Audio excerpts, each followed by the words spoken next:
गुस्से पे कंट्रोल कैसे किया जाता है। उसके पहले देखें कि गुस्सा आता क्यों है। गुस्से आने के पीछे 4 कसाय में से कौन सी कसाय उदय में आती है। गुस्सा जो होता है वो भी 4 में से किसी एक कसाय के उदय में आता है। किसी को गुस्सा मान कसाय के उदय में आता है। हमारा तुमने अपमान कर दिया, हमने क्रोध कर दिया। किसी के जीवन में गुस्सा लोभ कसाय के उदय में आता है। दुकान में ग्राहकी को गलत सामान बेच दिया और बेचने के बाद जब वो वापस करने आया तो लोभ कसाय के कारण हम झगड़ा तो कर लेते हैं लेकिन पैसा नहीं छोड़ते। होता है कि नहीं? गुस्सा गुस्सा दोनों हो गए। तो हमेशा ये पहले ये सोचना होगा कि जब कभी भी हमको क्रोध आता है, गुस्सा आता है, तो उसके पीछे कौन सी कसाय उदय में चल रही है। मान कसाय के कारण हमको गुस्सा आ रहा है, लोभ कसाय के कारण हमको गुस्सा आ रहा है, या मायाचारी के कारण हमको गुस्सा आ रहा है। अब वो मायाचारी भी दोनों में से किसी एक की हो सकती है। या तो सामने वाला मायाचारी कर रहा है तो हमको गुस्सा आ रहा है, या फिर हम ही खुद ही मायाचारी कर रहे हैं और हमारी मायाचारी पकड़ी गई इसलिए हमको गुस्सा आ रहा है ना। और फिर क्रोध के कारण भी क्रोध आ जाता है। कई बार नैसर्गिक भी कुछ प्रकृतियां रहती हैं। जब कभी भी हमारे जीवन में क्रोध पैदा होता है, सुबह से शाम तक कितनी बार होता है महाराज, पूछ मत पूछिए। सुबह सो के उठते साथ ही शुरू हो जाते हैं। मम्मी पापा से तो बच्चों को डांट टू बी मस्ट कंपलसरी। सो के उठते ही साथ मम्मी क्या करती है, दिन भर का जितना फ्रस्ट्रेशन होती है अब घर में किसी के सामने उतार नहीं सकते तो बच्चे को दे दमादम दे दमादम। उसके बाद बच्चा रोता है तो घर वाले समझ जाते हैं जे गुस्सा इनके कारण नहीं हो रहे हैं, तुमने कछु नहीं करो बेटा, हम लोगों से गलती हो गई है, मम्मी क्रोध निकाल रही। ऐसा होता है कि नहीं होता है। सबसे पहले एक स्वस्थ चिंतन, किस कारण से क्रोध आ रहा है। क्रोध के कारण से नहीं आ रहा है। क्रोध या तो मान के कारण से आ रहा है, या माया के कारण से आ रहा है, या लोभ के कारण से आ रहा है। एक बार अगर चिंतन करें तो अपने आप समझ में आता है कि मेरी कसाय मान के कारण पैदा होती है। सबसे ज्यादा क्रोध मान के कारण आता है।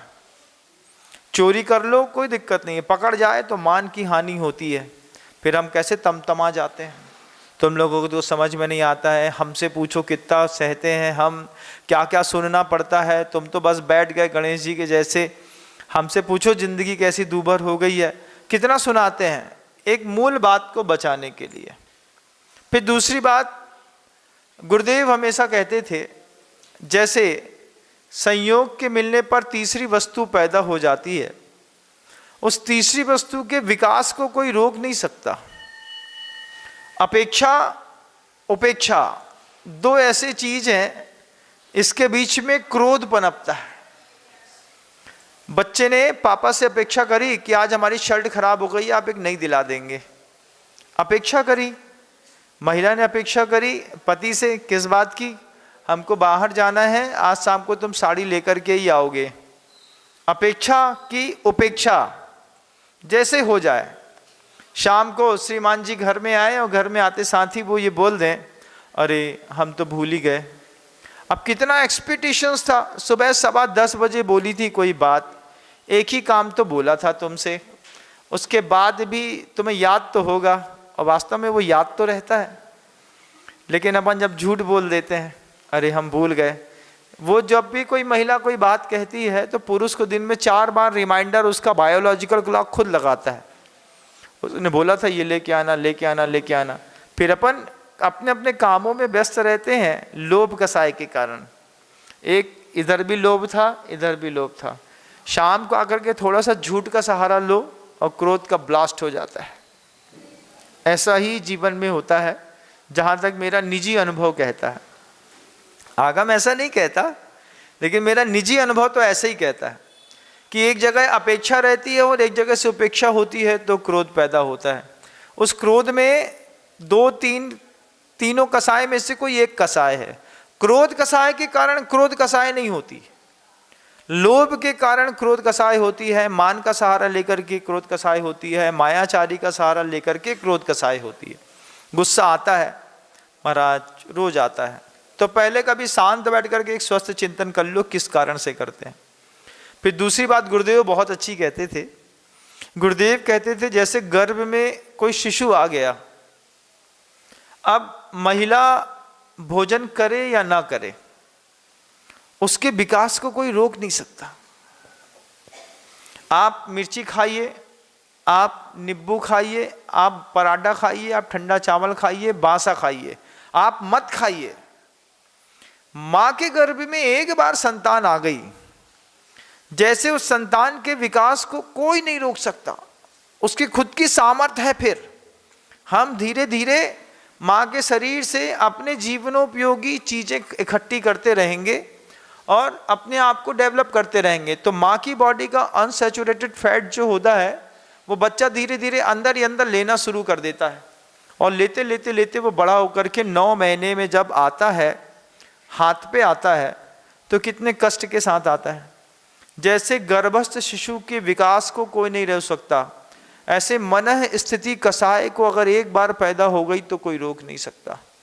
उसके लिए क्या उपाय महाराज जी? उसको पैदा ही होने मत दो, तभी आप उसका विकास रोक सकते हैं। कभी लगे कि इस बात से क्रोध आ जाएगा, रोज जानते हैं एक ही जगह रोज पत्थर में पैर टकराता है, एक दिन उसको उखाड़ के अलग कर दो, समतल कर दो जमीन। पता है अपने साथ फैमिली में बहुत सारे भाई बहन रहते हैं, अब ये लड़का ऐसे ही करता है बार बार, ये मुझसे तेज बोलता है, हम इसको चांटा मारते हैं, तो फिर उससे क्रोध आता है। एक बार किसी की प्रकृति समझने के बाद क्रोध नहीं आता। एक बार समझ लो कि तुम्हारे घर में किसी फैमिली मेंबर की प्रकृति ऐसी ही है, उसको समझने के लिए 20 साल मत लगाओ। जैसे हांडी में चावल पका कि नहीं पका समझने में कितने साल लगाते हैं बताओ? थोड़ा सा निकाल के देखा, अब तो देखने की भी जरूरत नहीं है, कुकर लगा दिया, 3 सीटी आई और थोड़ी देर के लिए 15 मिनट के लिए ऐसे ही ठंडा छोड़ दो, पक गया। लेकिन पहले हांडी का चावल माँ बहनें चेक करती थी, और चेक करती थी, एक दाना दबा के देखा, तुरंत समझ में आ गया। ऐसे किसी की भी प्रकृति है, जैसी आज है वैसी कल है वैसी परसों है। 7 दिन दे देते हैं, 7 दिनों में अपने परिवार के किसी भी व्यक्ति की प्रकृति चेक कर लो, फिर धारणा बना लो इसकी यही प्रकृति है, इसकी ये प्रकृति है, इसकी ये प्रकृति है। इसको गुस्सा आएगा तो लोभ के कारण, इसको आएगा तो मायाचारी के कारण, इसको आएगा तो मान कसाय के कारण। तो उन चीज़ों के सामने जब मिलिए, फिर उस चीज की बात मत करिए। लोभी के सामने दान की बात करिए, दीदी आप ये ले लो, अपने आप नंद कहेगी भाभी बहुत अच्छी हैं। क्यों? एक बार प्रकृति पकड़ ली ना आपने। दीदी को लोभ कसाय के कारण गुस्सा आता है, तो पहली बार पोहा बनाया तो दीदी को धर दिया, दीदी पहले आप कर लो। उस दिन से आपके उनके संबंध एक जैसे अच्छे हो गए। जेठ जी को मान कसाय के कारण गुस्सा आता है, कोई है? हाँ है। तो फिर क्या करना है? दादाजी ये थाली लग गई है, आप भोजन कर लीजिए।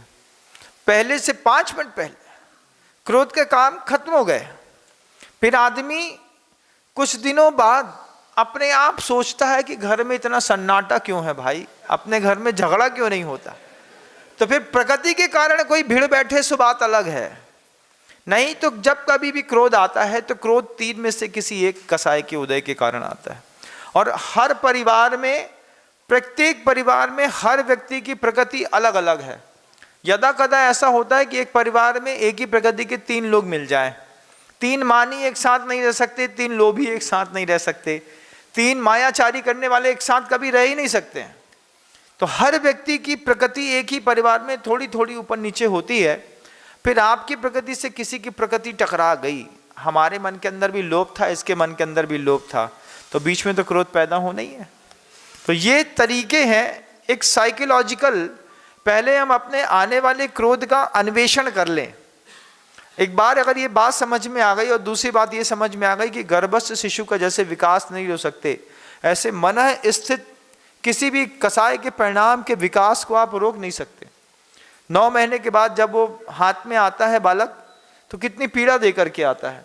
ऐसे ही जब वो क्रोध निकलता है तो फिर पहले खुद को पीड़ा होती है, फिर बाद में सामने वाले को भी पीड़ा होती है। अग्नि का एक उदाहरण दिया है आचार्य पूज्यपाद स्वामी ने कि जैसे जलाने वाले अग्नि सामने वाले को जलाए या ना जलाए, लेकिन वो जलती स्वयं तो खुद है। लकड़ी में आग है, अब लकड़ी से सामने वाला जले नहीं जले बात की बात है, लेकिन लकड़ी तो जलती है। जिसके अंदर क्रोध पैदा होता है वो तो निरंतर जलता रहता है। आचार्यों ने फिर एक दूसरा शब्द सैद्धांतिक रूप से दे दिया कि निमित्त से बचिए। निमित्त समझते हो? जिस कारण से, छोटे छोटे बच्चे नहीं समझते होंगे, जिन कारण से क्रोध आता है उन कारणों से बचिए। अपनी गाड़ी बचा के चलाइए, रोड में रोज बचा के चलानी पड़ती है। मोबाइल चलाते हैं ना, बाइक, तो जैसे रोड में बचा करके गाड़ी चलाते हैं, कभी ब्रेक मारना पड़ता है, कभी एक्सीलेटर धीमा करना पड़ता है, कभी तेज करना पड़ता है। ऐसे ही जुबान का भी एक्सीलेटर कभी धीमा करना पड़ता है, कभी तेज करना पड़ता है, कभी उसको रोकना पड़ता है। मात्र एक ही ऐसा कारण है जिससे अपन क्रोध से बच सकते हैं। किसी भी चीज़ का अन्वेषण कर लो, और जैसे ही आप अन्वेषण करते हैं आप अपने परिवार को बहुत अच्छा स्वस्थ कर सकते हैं। अन्वेषण नहीं करते हैं और उसी में भिड़े रहते हैं। जैसे वो बकरा रहता है, बकरे को देखना, कभी आपकी पिक्चरों में दिखाते थे कि जैसे वो बकरा है, खड़ा है ना, खड़े खड़े भी सामने चला करके सींग मारेगा, 1 बार 2 बार 3 बार। बकरे की आदत ही रहती है आपस में भिड़ना। अगर कोई इसी पर्याय से आया है तो घर के दूसरे लोग भी इस बात को बहुत अच्छे समझते हैं। ये दोनों शुरू हो गए ना, अभी दोनों बकरे हैं, ये आपस में लड़ेंगे। 2 भाई सुबह सोते उठते साथ लड़े तो महिला को बोलना पड़े, देखो बकरे के उठने का टाइम हो गया है, बकरे के लड़ने का टाइम हो गया है। ऐसे 2-3 बार बोलोगे तो धीरे धीरे दोनों सुधर जाएंगे। बोले क्या? बोले महाराज बोलते हैं कि बकरों में लड़ने की आदत रहती है। ऐसे घर के अंदर मान लो 2 भाई हैं, अब वो दोनों भाई रोज सुबह सुबह शाम दोपहर में खाना खाने के पीछे माँ और बहू को देखना पड़ता है, भैया तुम अंदर से बैठ के खाओ, तुम बाहर से बैठ के खाओ। अगर ऐसी व्यवस्था भी बनानी पड़ती है तो हंसी मजाक में कभी मेरा उदाहरण सुना देना, धीरे से चेतना जग जाएगी तो क्रोध कम हो जाएगा। और उसकी भी ताकत है। जैसे पंखा चलता है तो 1 नंबर 2 नंबर 3 नंबर 4 नंबर। अब कौन से नंबर का क्रोध आया है? अनंतानुबंधी वाला आया है, प्रत्याख्यान वाला आया है, अप्रत्याख्यान वाला आया है, संचलन वाला आया है। ये भी देखने लायक है कितना धीमा चले। 4 कसाय है, हम उसको खत्म नहीं कर पाएंगे, ये बात यथार्थ सत्य है। साधु भी खत्म नहीं कर पाया तो आप कैसे खत्म कर पाएंगे? बस उसका रुख बदलिए, उसकी ताकत कम करिए और उसके साथ जीने का प्रयास करिए। अच्छा।